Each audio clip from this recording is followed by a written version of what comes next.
You're listening to Cinema Red Pill. I'm Sharon, and today I have two guests, Charity and Raldy. Raldy's first time, Charity's third time. Yeah, but still introduce yourself. Hi everyone, Charity, and I'm a visual artist in Kampala. Hi everyone, I'm Raldy and I am a curator and artist in Kampala. Yay. Okay, so on this episode, Charity and Raldy have joined me to talk about Saviour Complex, the HBO documentary that came out in September 2023. And yeah, it's a true crime doc about serving his children, a non-profit organization founded by Renee Bach. Yeah, there's allegations that rose up about her treating sick children without medical qualification, and it resulted into the death of the children. Before we start, I really wanted us to talk about the perception that the reaction people had when they saw the trailer, because that was like the first time anybody heard about it, and it got such a strong reaction from people on social media. Like, how was it for you guys when you saw the trailer? And that, what did you think of people's reaction? Because I think that has led several people to not watch it. Some thoughts on that? Well, actually, I knew about the documentary before it happened, but I kind of forgot about it. So when I saw the trailer, I was like, it's about damn time. We've been waiting this for a while.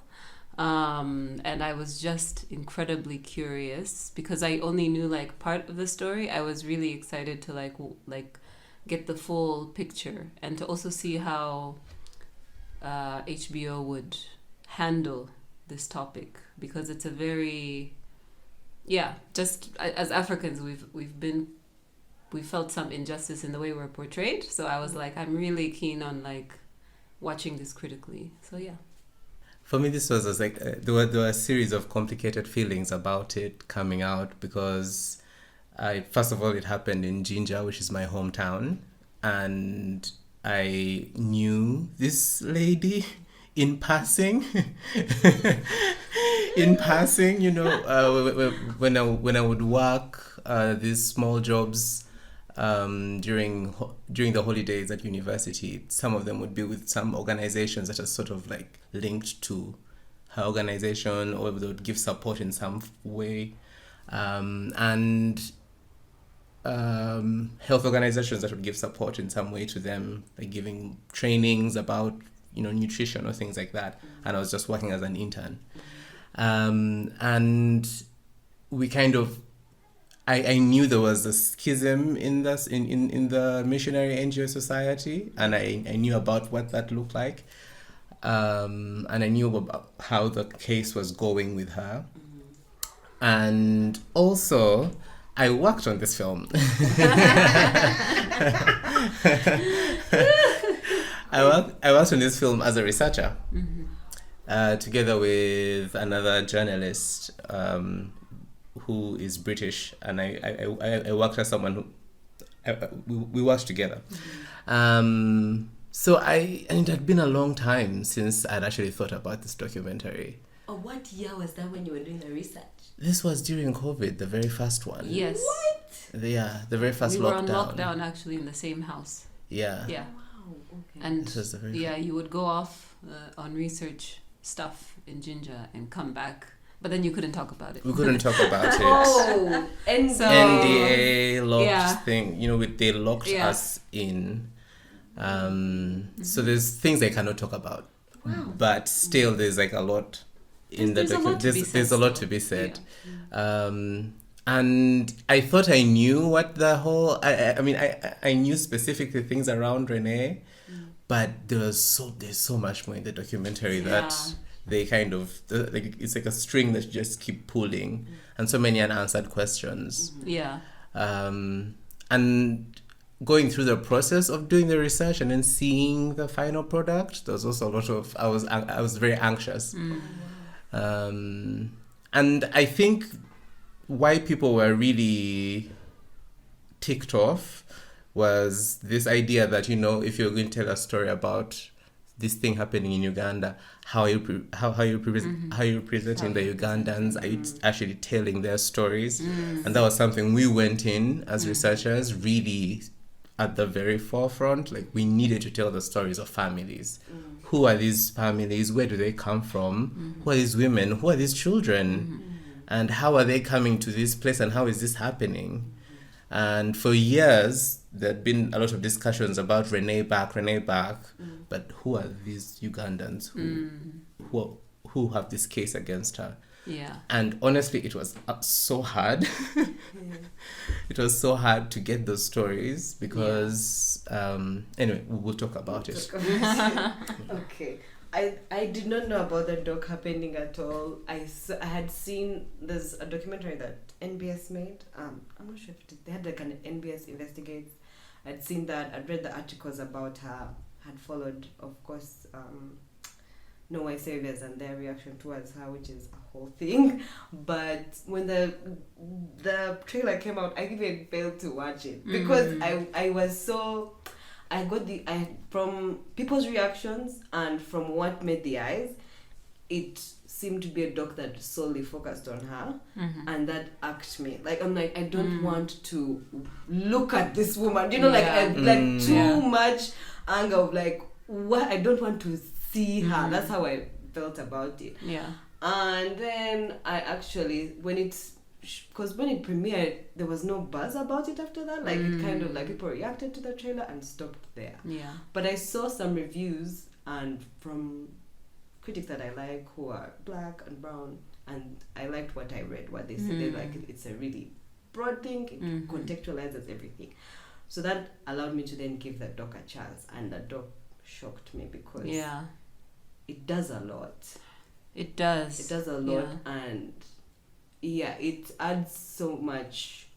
Even like seeing her, it just then was like, oh, she's not okay. You know, like this is like it was fascinating to really watch her speak and believe certain things. Yeah.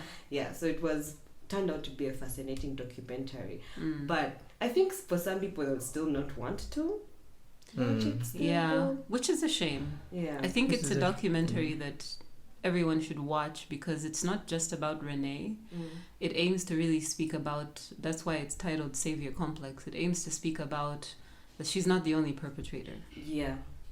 It's as you know, anyone who is white and all of us who are, sometimes we suffer the repercussions of what white ideas, white psyches, white religion, all this stuff, like we suffer from it sometimes, or we afflicted in it, or we participate in it.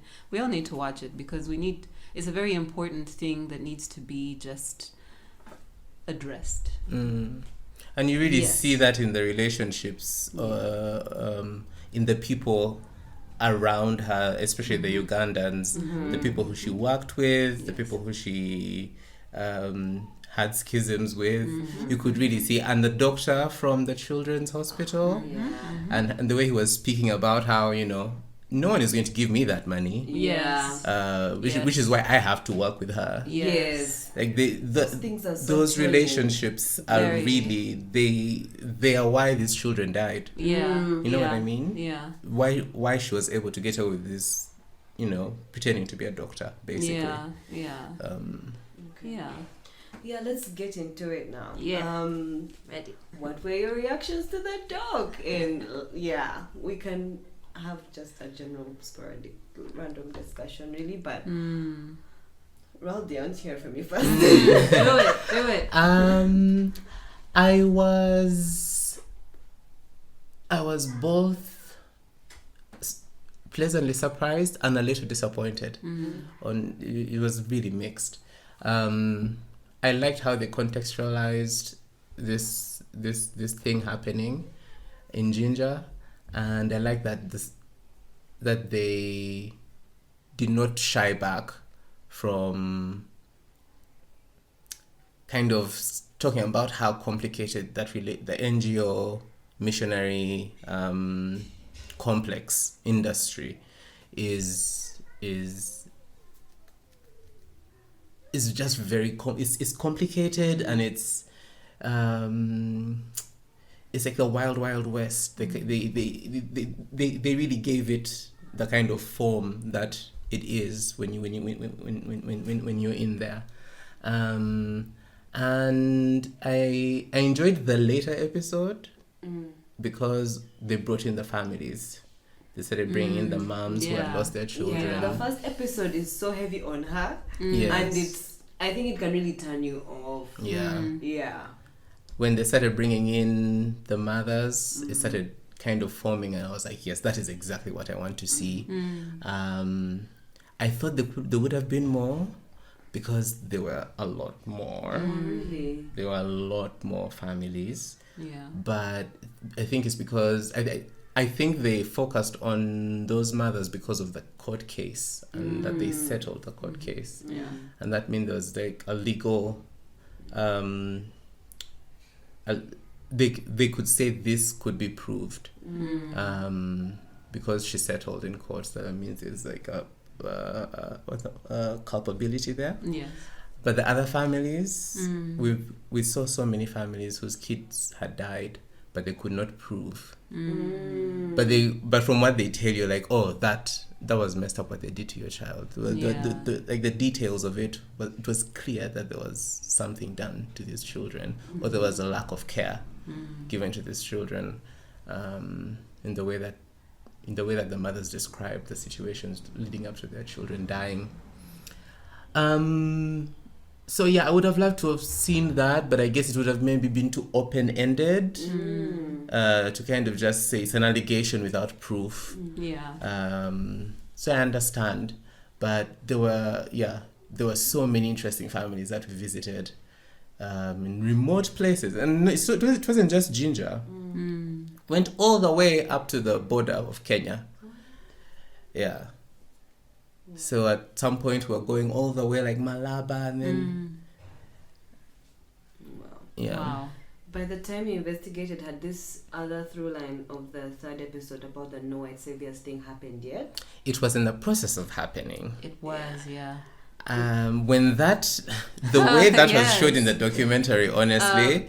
I actually feel like it helped complete the story, because I think there's something to also be said about not just focusing on Renee Back as a villain, but or as just this person with a problematic white savior kind of complex, but also to look at the dynamics of the institution which brought this case to light, and how even if you think you're on the right side, you can still perpetrate some kind of injustice with your whiteness or within the way the organization is being run. So I think maybe perhaps they delayed in making it because this other part of the story was also unfinished. Yeah, I need to contextualize that part. Yes, actually, please do. Because the doc starts talking about Renee, and No White Saviors was one of the organizations that really exposed her. Yes. Why? That's how I ever heard about her, because the page on Instagram would really post about her. Yeah. And No White Saviors was she the director or co-director? Co-founder. The three founders. Yeah. Olivia. I forget the other one's name. Olivia, Kelsey, and not Jackie. Jackie was the other white lady. Was it one white lady, then two Ugandans? Yes. One white lady and two Ugandans. Yeah. So then it was sometime later, No White Saviors, the lady had an issue. Not had an issue. She was using money. She was using funds. For personal gain. And then she also had a spat with Olivia, which was very publicized. Like Kelsey herself then got exposed, and she had an incident where she was screaming at someone in a restaurant. That video really traveled on Twitter a lot. And it was exposed, and Olivia then fundraised for the organization by herself and has taken over as the one who's leading it without Kelsey anymore. And Kelsey was she already gone, or she left that country at I think she had to leave the country. She had to leave. And the biggest critique there to that organization was, how can you have a white person spearheading this thing when it's called No White Saviors? Basically, there's the contradiction there. So I'm happy that in the documentary they kind of also included that story within the greater story, because it was a very important thing to kind of note on again on this theme of what is white saviorism, what does it look like. Yeah. What did you think of that through line? Were you shocked by it? I expected it. We didn't get to actually speak as researchers. We didn't get to speak with Kelsey and Olivia. I think they wanted to just have a direct through line to the to the documentary producers, so they were kind of like out of it. And at that time there was already that tension, so we were not a part of kind of getting information from them. But yeah, it was that chaos or in No White Saviors was kind of permeating through the entire process of making the documentary. It was very clear that there was already just rifts happening left and right. The same thing that was happened to Renee was kind of mimicking itself in No White Saviors at the same time. Yeah, it was really interesting to see though, especially in the aftermath. It was messy. All I have to say. Messy. And for anyone who's interested in that messiness, everything is on Twitter. It was all out in the open. Which I think is much better than what was happening with Renee, because with Renee, she was very much protected. Yes. You know, her board was protecting her. Her board, aka her mother, parents, her mother, who's the president of Uganda, was protecting her. Yes. And then when they left, no one, you know, she could. It took blood and sweat to get her to into court. Yeah. And even then, she couldn't come. She refused to come into the country. She was zooming in. Yeah. Charity, your thoughts? I was really angry when I watched the movie. I was so angry. I think it like tapped into my general anger, towards injustice. And I think what made me most angry was I feel like the punishment did not fit the crime. I feel like what made me most angry was that Renee is still, like, she's still living her life.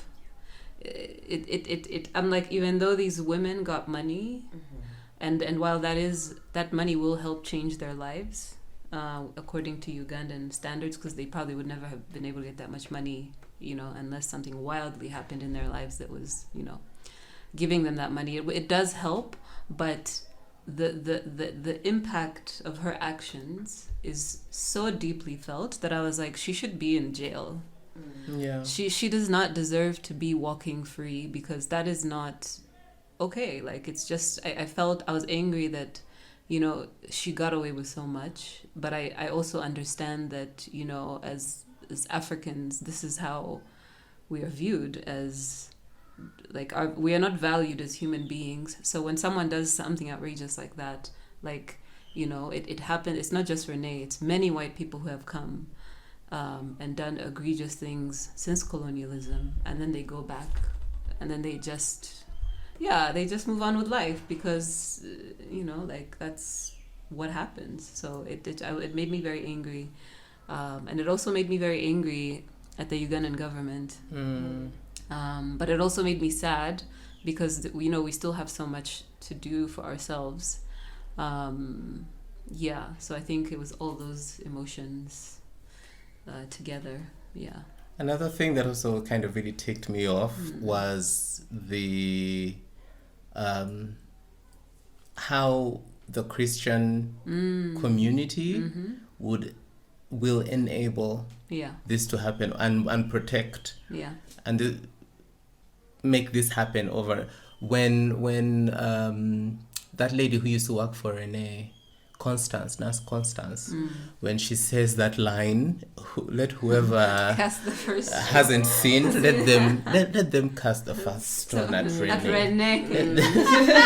That kind of mindset. Yeah. It was the way she said it, I'm like, you saw these things happening. Yeah.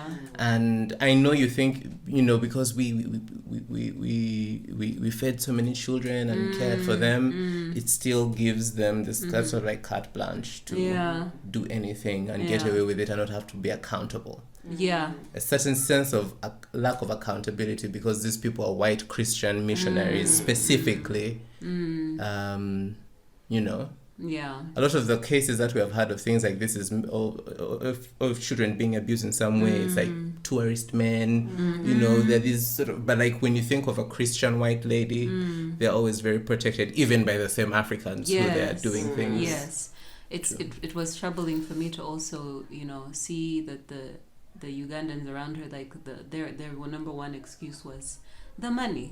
We have to survive. I'm like, but at the expense of your own, you know, people, like at the expense of children with the same skin color as you. Like there's a kind of like a cutthroat, like survival mentality, which really scares me because, you know, when you're so worried about getting that money and you're not thinking about who it's hurting, like I feel like that ends up being always the same issue. And I think that that's where we tend to kind of get caught because one of the reasons why these white people can do all that, it's like money. Yeah, true. They bring money, and that could be your hustle, and I think that allows them to kind of do whatever the hell they want. So that really bothers me a lot in terms of, you know, having that accountability on our side as Ugandans. I'm like, come on, like, why, like. You know, they could have all whistleblowed her at some point. I was also surprised it was a white woman who ended up whistleblowing the whole a Christian. Was she Catholic or something or some kind of? She was like an old-timey missionary who had been there for a while. And I was shocked because I was like, they whistleblowed? I thought it was a Ugandan, a mama, or something. It was that one. I was like, wow. Which to me I kind of was happy about, but of course I have very intense views about the presence of Christianity in Uganda, whether it's for good or whatever. I'm someone who was very much against it, but I was quite surprised. I was like, oh, okay, she did the right thing. I think that really made me laugh in a sort of dark way. Was how they fundraise for their money and in the churches. Oh yeah. How she was doing it with these blogs, but also just the general missionary hysteria in the US. It's really. I was thinking about all these children whose photos are being taken. Right? Your photo is being showed up on a projector in someone's church. Yeah. If I can talk about my trauma, because I grew up in a white church, and I used to see those kinds of images, and also kind of had that experience of being the African person who they're saving within their space. That's crazy. Yeah. So for me, it's like a double, like.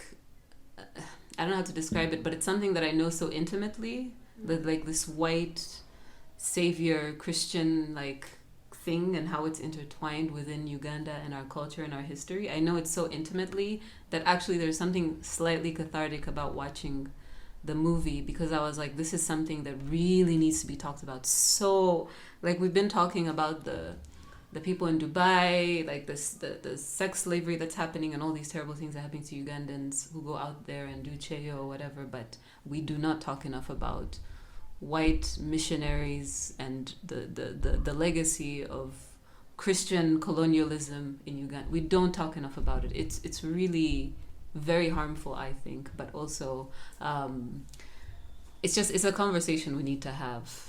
I think also because it's America. It's America. You know, when people here think of going to America, it's like you're going for opportunity, but they don't realize sometimes when you're like when you're in this missionary church thing, you're going there specifically as what they call it, a physical manifestation of their need to come here. Yes. Yeah. You know. Very much so. Very much so. Yeah. That's a part that really, really stood out for me, which I felt like spoke so much more volume than even any of the talking heads, when Renee is operating on a really, really sick child, and then two of the nurses just look at each other. You know, they had this look of like, this white woman taking over, like real pushing them aside to leave. And they had this jaded look, which anyone will know when dealing with white people, and they just don't think you know what you're doing. Yeah, exactly. I'm like, that face just was everything for me. I was like, yeah, these people are dealing with a lot. White people, no. And that thing of just believing they know more than you. Oh my god, it's so annoying. But yeah, it's good to see those parts. I think they do. The doc does spend a lot more time than I would have wanted on Renee. Like I hated that so much. So much time in her hometown. It gazes at her in a way that it's not as judged. And I thought about it because of, okay, the director is white, a white woman. She's putting the camera on another white woman. You'll always have your biases and those things come through. And it just takes way too much time on her. I think she's trying to let you decide, but that was too much time. I didn't need all that. I mean, I think it was important because one thing that I think for me personally, why I thought it was important, I mean, if it helped, they could have cut it down, but I think one really important thing about why white people do these kinds of things is when you start to investigate the white person themselves and like their context and their background, I think it's really important to give a full rounded image because it's I don't know how to explain it. It's kind of like, because I think you have to investigate the you sickness. You can't just investigate. You can't just also look at them as like this white person has done a bad thing. You really need to understand like why. And I think what was really important about Renee's story is this kind of very, when you look at the politics of America and how it like how things their culture is, it's very whitewashed, that you're so white, you're in such a white world, you're so unexposed, and it's really quite shocking how, like, for example, she couldn't even pronounce the word colonialism. She didn't know what it was.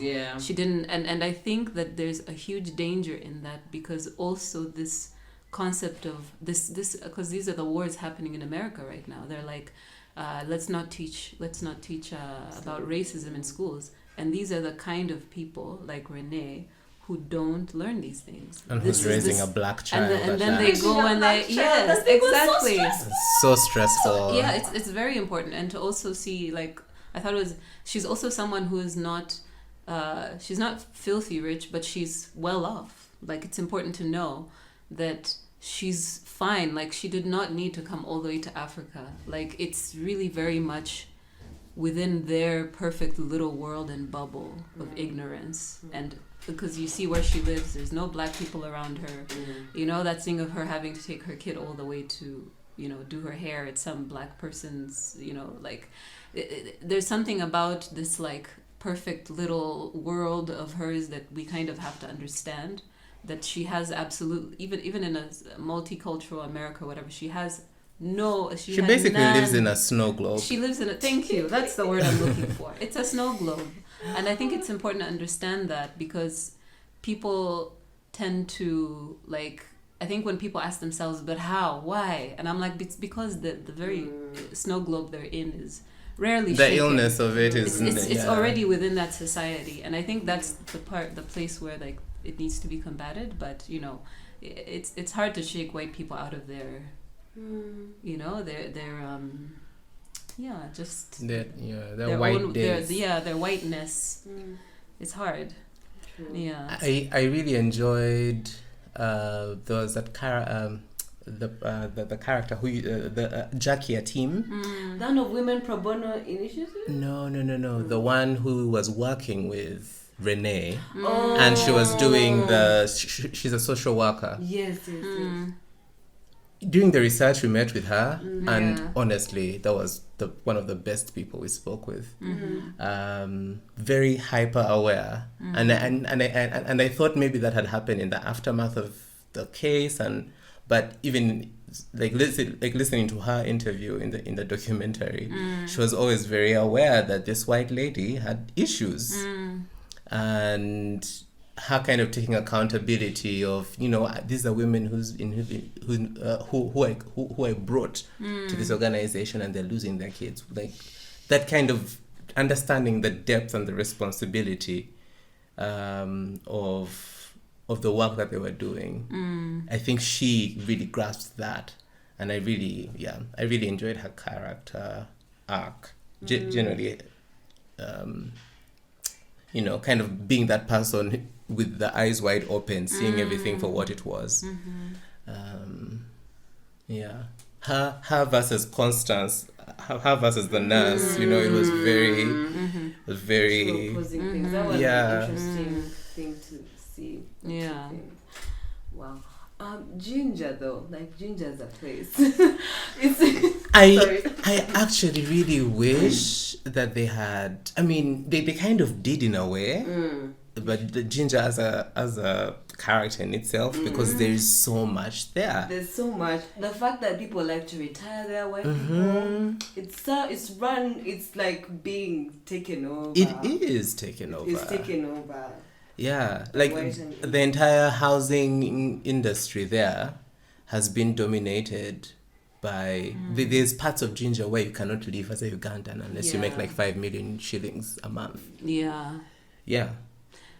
All these beautiful colonial homes, reminiscent of colonial times. If it isn't old families that have stayed there forever, it's white people and white missionaries and NGOs. There's water. Like streets that's just NGOs, and they're paying thousands of dollars in rent, and they just keep driving the pricing up. So there's parts of town along the Nile.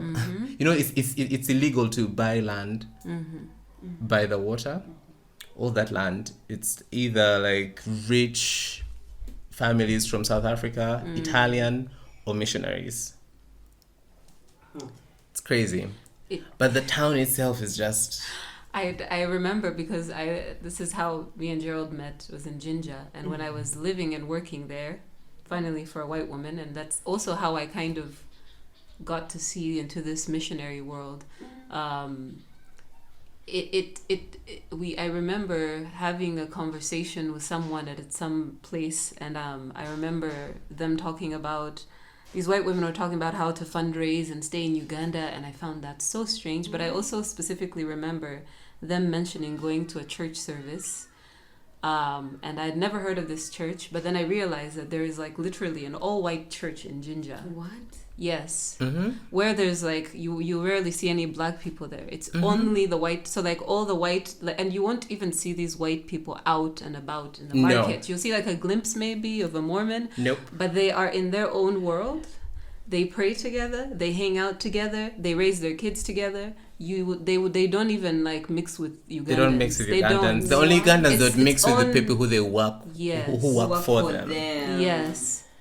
So it's like it was a very bizarre thing. And even like I remember the people who work for the white people, the Ugandans, they can tell you stories, like crazy stories, but you just know they also know all of these stories because the white people exchange. Like if this one has to leave the country, they're like, oh, I'm leaving, but so and so is such a great housemaid, or they're a nanny, great keeper, so let me you can have them to work for you. And then like that's how like all the Ugandans who know these intimate things about these white people, it's because they keep working for the same white people or different ones when they come and go. So I was like, it was just so bizarre for me. And Jinja is like, as many of the towns in Uganda, like the way it was built, you have like the white people built their nice houses by the water, these giant houses with lovely gardens, and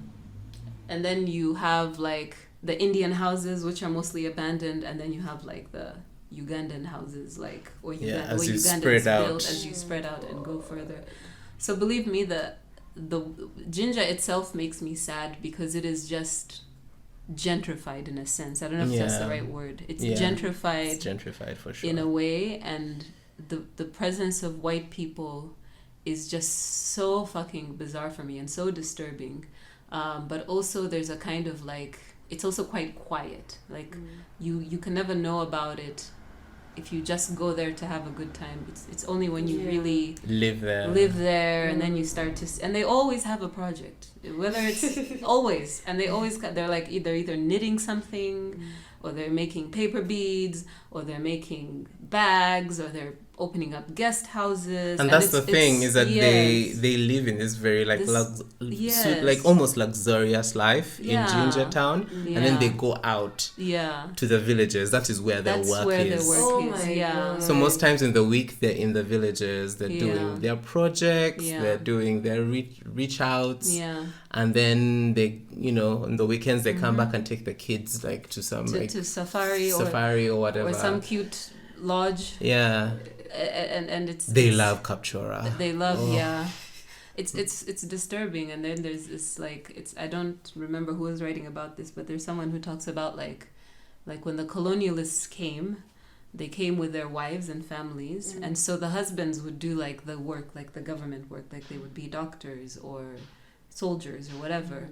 And then it's like, what do the wives do? Like they have their own form of colonialism, which is kind of like they go to the women, you know, the women in the village. They teach them how to be proper civilized women. Oh my God. And that's it. It's so reflective still in the choice of things that they come and do here.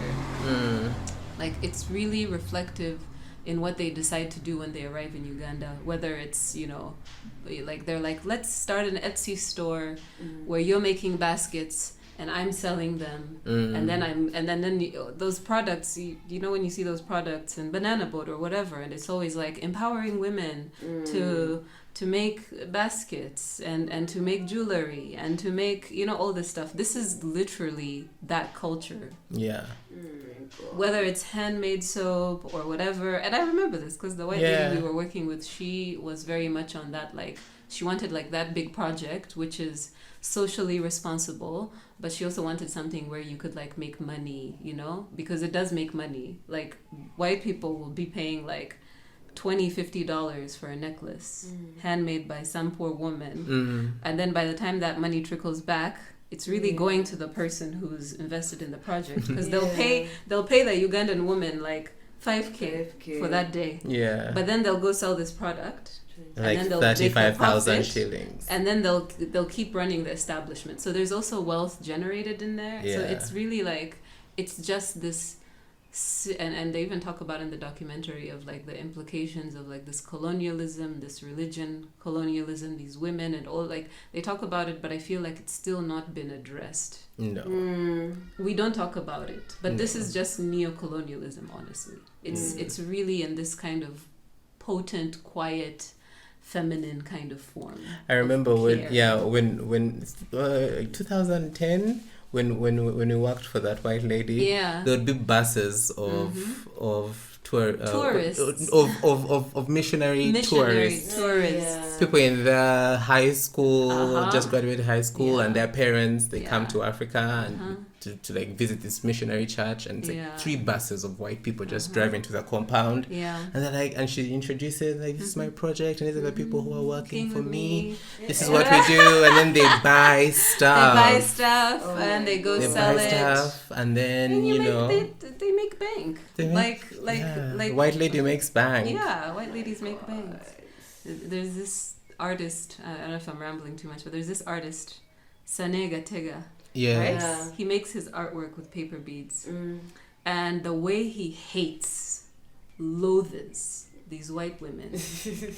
Because they've hijacked completely. It's not to say that paper beads weren't being made, like, you know, it's an old like craft form, but the way in which they come, they make bank on it, but then they kind of like cheapen it in a sense, because it's very much like they don't appreciate the craft because it's an art form. They kind of just use it as a sob story to get money, because the person who buys this paper bead might even think it's ugly as hell. They might buy this necklace and be like, this is ugly as hell, but it's going to a good cause. So you know, while he himself like uses the like, he uses it in a collective form, so that means he's working with groups of women. He pays them, they make these beautiful works, and then he has the vision, but essentially it's a very collective art form. So there's a kind of like just, I guess, bastardization of the intention of what it's meant to do when it's it's taken up with these white women. So I think that sounds like the director of the Children's Hospital, what he was saying about yeah. She basically bastardized the whole childcare. Yeah. Anyways, that's true. Just as a side note of this world, but yeah. Oh my god. Masese specifically, I don't know if you've ever been there, but it's a fishing village just outside of Jinja, on the other side of Jinja's industrial area, and it's a very poor place. But I remember as a kid going there and playing with these children. It's by the water, so of course there's issues with that. Like there's a lot of issues with landing sites generally. There's a lot of prostitution. There's a lot of people don't have land to make food, like to plant their own food, because people are basically living as squatters and around, and it's always very, very, very populated. But it was, for me as a kid, it was a fun place to just go. There's a very dark story of this mother and son duo from Canada. What? This is like 2009. Who they came when we were working for this white lady, and they homeschooled for sure. They basically probably live like in like the woods somewhere in Canada, and they decided to come this side because I think at that point like the NGO Christian thing was so huge and so unchecked. So it was much wilder back then. Things have kind of been curbed down a little, but yeah, they were running around Masese with like pockets filled with like bananas and sweets, just handing them out to children. And then the mother got a basin and she was like, "These children are dirty, let's wash them." And yeah, they had to call this white lady and tell her like, "These people are going to kill this white lady for touching these people's children." Oh my god. She did. They had to pull out of Masese. It was so funny. What? That's so messy. So messy. But it was very much that place where weird things were always happening. So when Renee opened her thing there, I kind of understood like the kind of demographic that she was trying to reach out to and make this project around, because it's a very it's a very impoverished place. For Jinja, I don't know what else to say. All I could say is just, damn, these white people. Like honestly, it needs to be checked. Honestly, it needs to be checked. And I think that the word carte blanche, like this thing of just letting them come and go and do whatever. It's too much. And even like in our like if you want to get a visa in Uganda, like it's so easy. Aside from the visitor's visa, I think one of the easiest visas to get is it's under the religious like if you're in a religious institution. This is a very easy visa to get. So I think it's just too easy. It needs to be it just needs to be something needs to be done. Yeah. I hope these people revisit this documentary at some point. Right? And what, like continue it? I think Renee is a good case point, I feel like, but I think there's so many. There's especially bigger fish to fry. For sure. Bigger fish than I Renee. think so. Yeah. Like we worked on the case of this German man who was abusing girls on islands. Oh, He died. German guy. He died, but that story needs to be told because so many I think he paid quite a lot of influencers in the media to like trash these girls. So even when he was taken to court, like a lot of the girls were being harassed. So I think this is one of those stories that also needs to be set straight, like for the sake of their like the social justice aspect of it. Like the man is dead, at least they took him to court, but in terms of like setting that narrative correct, and them getting some kind of like social justice in that sense, where society needs to acknowledge that that's a story. I mean, there was even one more recently in the news about this white couple that was abusing a child they adopted. Like, I mean, let's I'm just gonna say it, nyege nyege, like what why don't we have one about them yet? That Like, would be an what? interesting documentary. It's we have so many stories of this particular dynamic. Yeah. And also like Yeah. on a very like high, even political level, maybe Yeah. maybe that might be harder, but I think it's important. Yeah. All these like lobbying organizations from the Yes, US from the US that are very like right wing Christian Yes. evangelical. Yes. Those people. Yes. Big time. I think Yes. these missionaries are able to get away with this kind of thing because Yeah. these organizations are there. Yeah. That man who was representing Renee, that lawyer, Yeah. he is very much linked to these huge organizations that lobby political people here. Yes, So like definitely. that dynamic also needs, I think.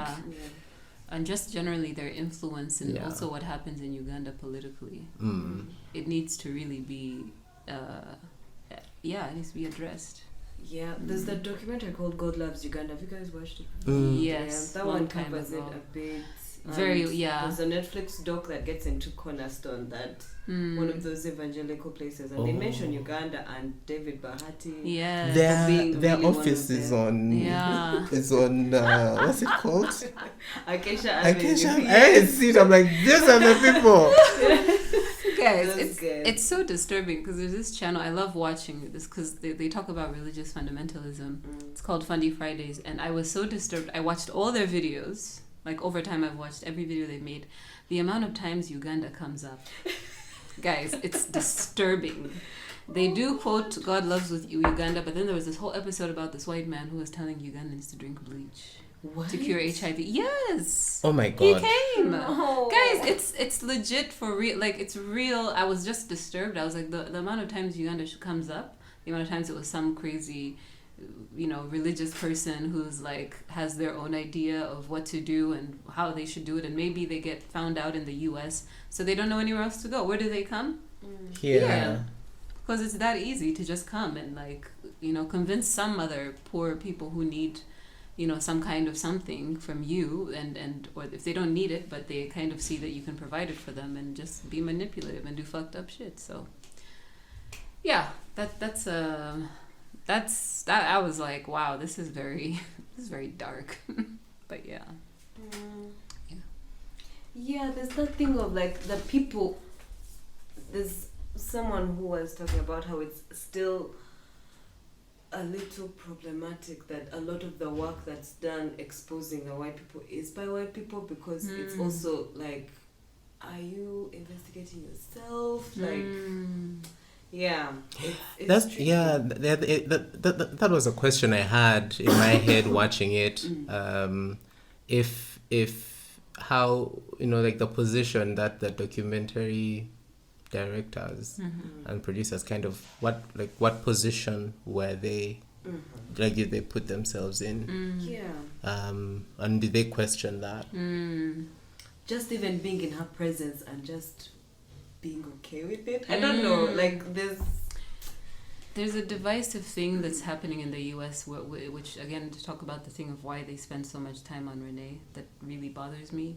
It's this thing of listen to both sides, and I'm like, I feel like it's like the new way of saying that we don't want to believe that like this person who's doing a bad thing is doing a bad thing, but the only way we can excuse their rhetoric, their ideas, and their whatever is to claim this thing of they're not being heard.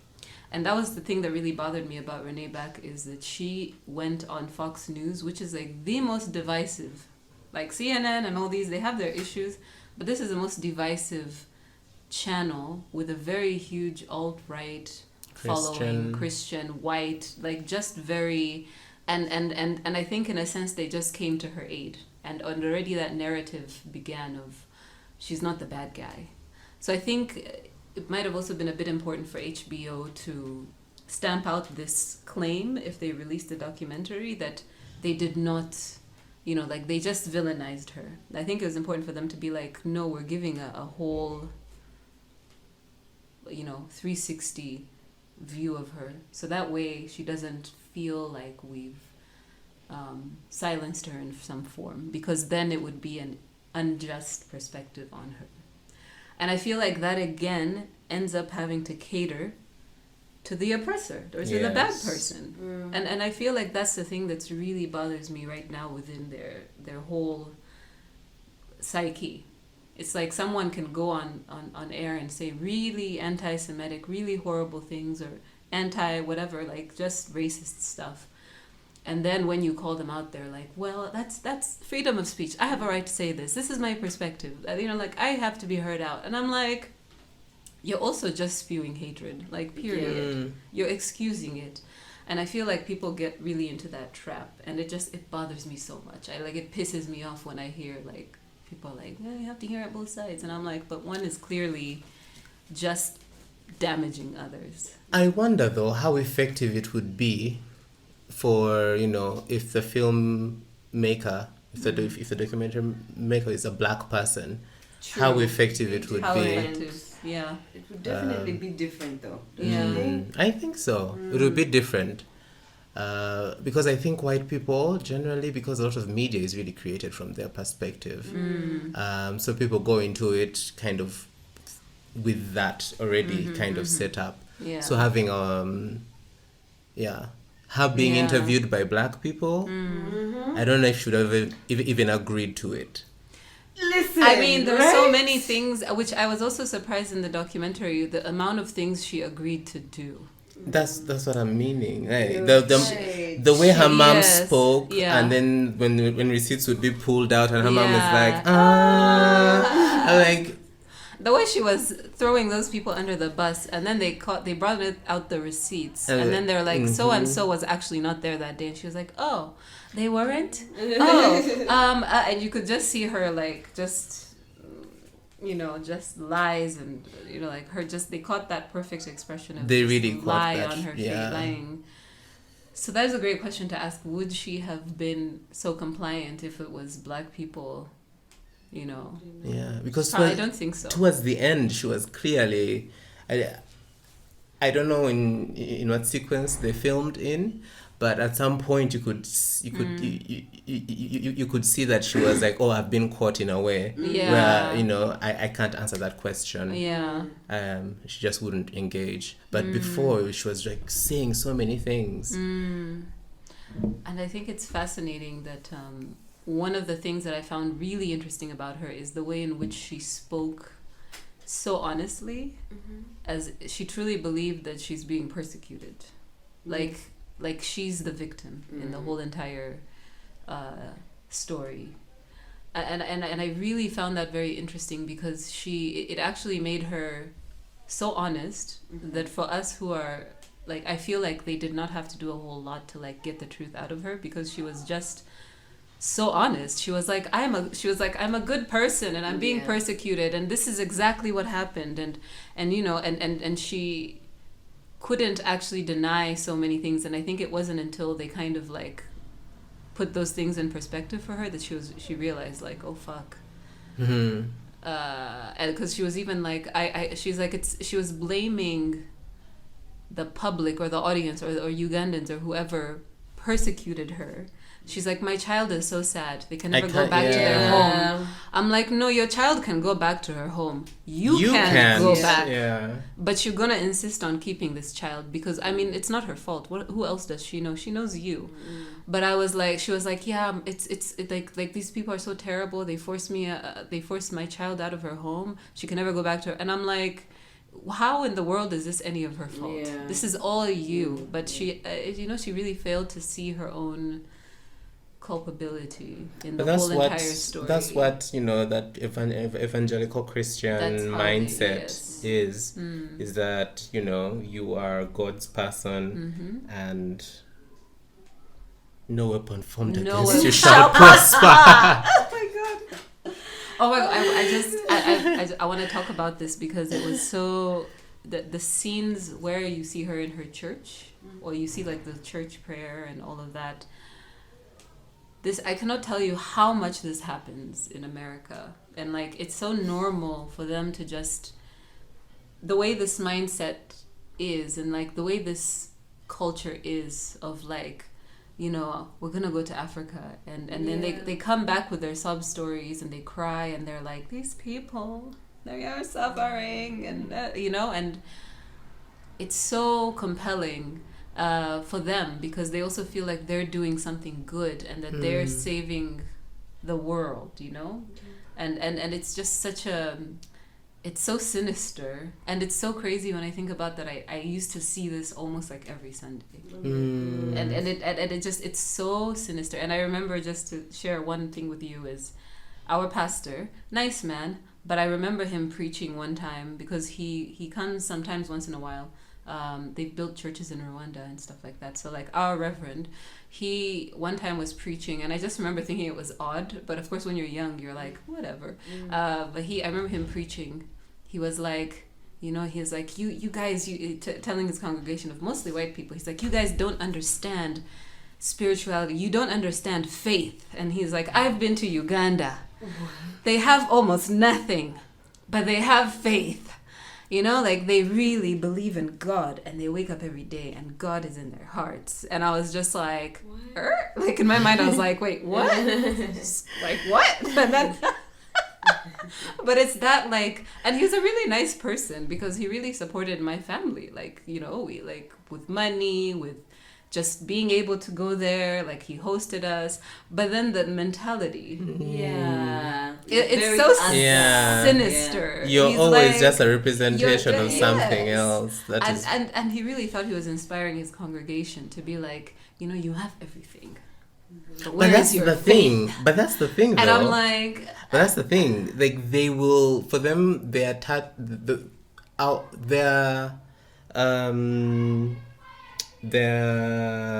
relationship with faith is based on, you know, like motions, because nothing really bad has happened to them. Nothing has really shaken their reality. They, you know, they are white. They're going to be fine. You know, and most of these families, like their wealth just keeps going. Even if it's like middle class wealth, it stays the same. You have a very comfortable life. Very comfortable life. They live well into their 80s. You know, for us, we have had so much more. So then, when they see that, for them, you know, there's this song where this lady says, she's going, you know, like she's going through these feelings, and she's feeling crazy and having all these feelings with the conviction of someone who nothing really bad has ever happened to, but very dedicated to the feeling. It's like very performative. You know what I mean? Very performative, not knowing the actual tangible feeling of having your faith checked or going through trials and tribulations. So it's like they want that kind, like they want that blackness in them, but they don't want the actual, like the trouble you go through, the trouble you have to go through. To build faith. To build faith. Yeah, exactly. They want the faith without the valley of death. That is a fantastic way to put it. There is no testing of their faith. They have no reason to. They have no struggle, really. I don't want to say that they don't all struggle, but in terms of like what can make your spirituality strengthened or whatever. I mean, when you're having to deal with like real, when you're having to deal with death, when you're having to deal with poverty, and like your spirit is being killed by so many things. And all forms of oppression. So many forms of oppression as Black people. You know, we then build that. But for them, they don't know anything. They don't know that, So true. They want that thing because it looks good. Yeah. Oh my god. It will look good on their wall. Then maybe it would make them worthy of all the things. How many Black kids' pictures are on white people's walls? That's another. It just, when you, I actually have to say that the thing that was shocking for me was her blog posts and those were unhinged. Those were unhinged. Those and blog the posts. and the footage there was this. I don't remember. It was the second episode, I think, where the young man who went as a volunteer, and he was taking footage because they needed it for promotional stuff. Yeah. The content he captured, I was even like, I had a whole debate with Timothy. I was like, how did they get a hold of that footage? It was so incriminating. Yeah. We're like, did she just handle it over freely? Did the guy have it and hand it over to HBO? It was probably on her website. Because it was the way it so is. like that. I wouldn't be surprised. That when you were talking about that look those women gave each other, when that was him capturing all those moments. Yeah. That hit her, like putting thingies in the baby's hands and like, you know, it was really quite bizarre to watch, and how like she also felt no shame, like no one, like it really was super disturbing. Just how like her honesty, you know, it's coming from this place of like, I can do no wrong, but she's just like technically ratting herself out, you know, like she's not trying to conceal anything. And I think in a sense that was kind of a helpful thing, because otherwise it would have been very hard to like get her on some of these things. Like the blog post I was like, but then also the disturbing thing was the people who read it and were so enthralled. Yeah. They were like, wow, she's really, you know, again, that thing you're talking about, that they want that thing that they can have. So they're like reading her blog post and they're like, wow, she's really living this life where she's doing this amazing thing. And changing. She's changing the world. And she's so closer to God. And, you know, like, and I was just like, this is so sick. You are reading about a white woman practicing medicine. A homeschooled. This just got out of high school. She only has a high school degree. Yes. And I don't know if I'm confusing this with something else I watched, or it was in the documentary, but there was like some kind of training, medical training. Yes. But it was very brief. It was like just did like a class of some And I was like, excuse me? That's a big qualification. This makes me think of another documentary. There's a DW, the Dutch World. They have been doing a really great job with us. Recently, they have these short documentaries, and they did one about these older German pensioner people traveling to a specific town in Thailand, where they basically get like Thai wives. It's basically like, you know, like legalized. It's not legal, but it's just widespread prostitution. But they don't call it that. And how deluded these men were. You know, when the interviewer would ask them, so you're paying these women to have a good time with you, and these women are sitting next to the man, like, just so you're paying these women to have a good time with you, and it's not prostitution. It's not prostitution. I mean, we have an arrangement, but it's not prostitution. Like that, it's important. You know, like the wires are not connecting. The wires are not connecting at all. What do they call it? Cognitive dissonance. Yeah, the cognitive dissonance is just something is not clicking. Oh my God, that's crazy. Justification, I guess. Yeah, of that immoral or, you know, reprehensible behavior. Yeah. You have to make yourself believe that you're not the bad person. Yeah, otherwise you won't be able to live with yourself. Yeah. Before we close, Raldy, you have nothing else, and there's nothing we've missed that you've written? No, I wrote down notes. No, I think I would really recommend that people watch this documentary. 3 chapters, each is kind of like a block, kind of covering different things in the story. But it was a great reminder that, you know, there are all these gaps that people are taking advantage of in this country, and they're enabled by so many people, including some people in our own, you know, by Ugandans also. And show it to your families. I think it's a documentary that should be really watched by a lot of people who are having children in Uganda. It should be in Bibandas. Yeah. I did not know about the heavy, horrible issue we have about malnutrition in Uganda. I learned that. That for me was very sad because I just didn't know enough about it.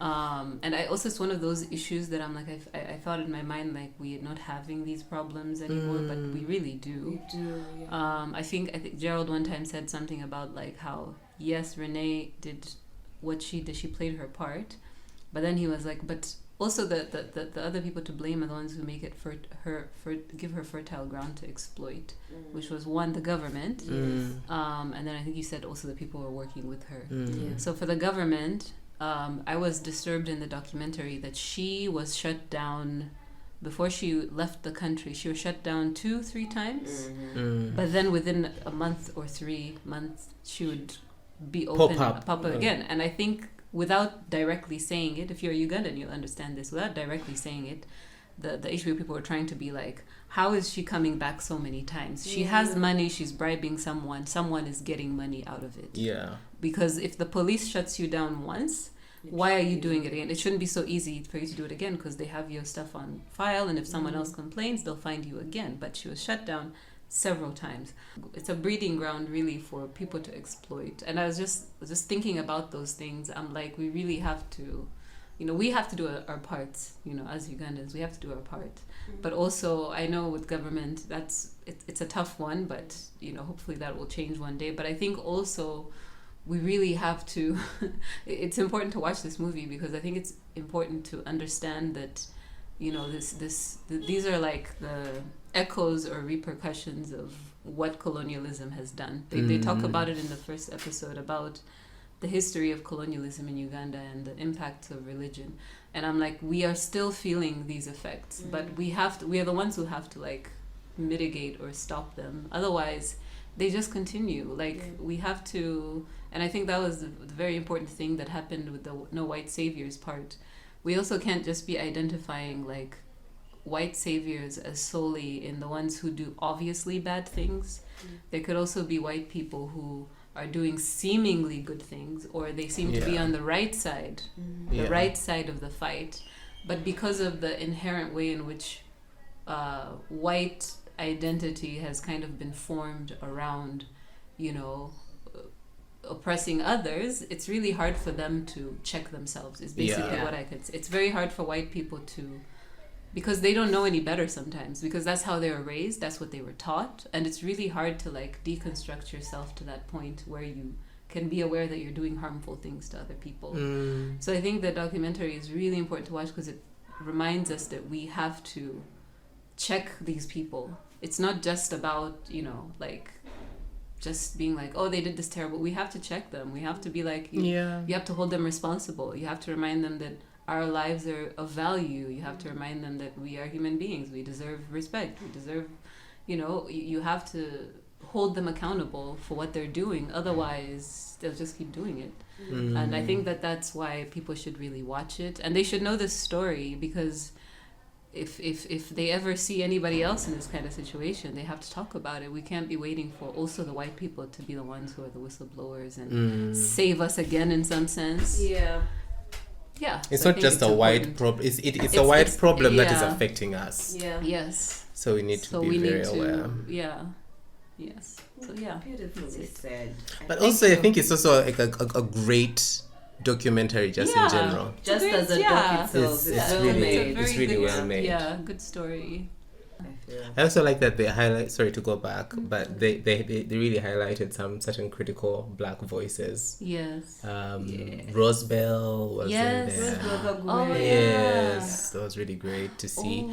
And then the pro bono, the lawyer. Oh, I love the lawyer. Oh. She was amazing. So much. She was one of my amazing woman. I just want to see that organization. I know it's located. I just look at it like you can. She's incredible. Yeah, they need support.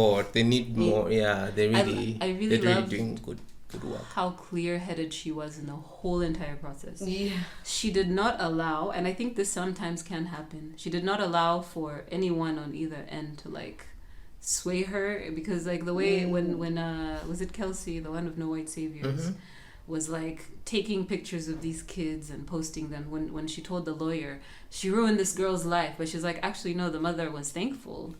But then she was like, no, she ruined her life, look at her face, it's all messed up. And like she kind of she talked about how Kelsey was also not really listening. Yeah, that to was the so people around interesting her. too. Yeah, So I loved how clear-headed she was, because she also did not get pulled in a direction. She was like, if I get pulled in this direction of sensationalizing, it could actually hurt the case. Yeah. So when she actually came to talking to Renee also, and the points they kept trying to make, she was like, listen, at the end of the day, you operated without a license, with no medical training. So even if we can conclude that you killed this child or this child, what you did was so illegal. Yeah. In your own country, no one would ever accept this, but you did it here. And I think even that white lawyer, when he was talking to her and he was like, I think you just have to let this one go. And then she was like, I really didn't think I was guilty. And it's like, no, ma'am, you are guilty. And that's something you have to accept. You have to accept that you operated in a country, you're not a doctor, you don't have a license, and that's just coming down to the facts of it. And that's something that she'll have to live with for the rest of her life. And I think that if that lawyer had not been so clear-headed and so, I don't think that Prima justice Pagala. would have. That's She's brilliant. Brilliant. Yeah. Yeah, they really highlighted people, other Ugandans, which was really good. Yeah, who did the right thing. Just That so made really me nice to happy. see my childhood hospital, Aw. Nalufenya Children's Hospital. That's where I got all my immunization jabs. That's where they used to take us. It's like very close to where I grew up. Aw. We would just walk. You have a little malaria, they take you there. Oh, yeah. That's cute. Yeah, Very cute. Nostalgia. Where you very you much. did all that chaos. You know? Mm. Yeah, I think that's it. Okay. Yeah, thank you. Thank you guys. So much context, so much. Yeah. Yeah. Yes. Addition to even more than what the film is presenting there. So this has been a great conversation. Thank you, Charity. Thank you, Raldy. Thank you, Yeah. Sharon. Thank you, Like we said, Sharon. please watch that film. It's worth Watch watching. it. Yeah, thanks. This was our episode on Saviour Complex. I'm Sharon.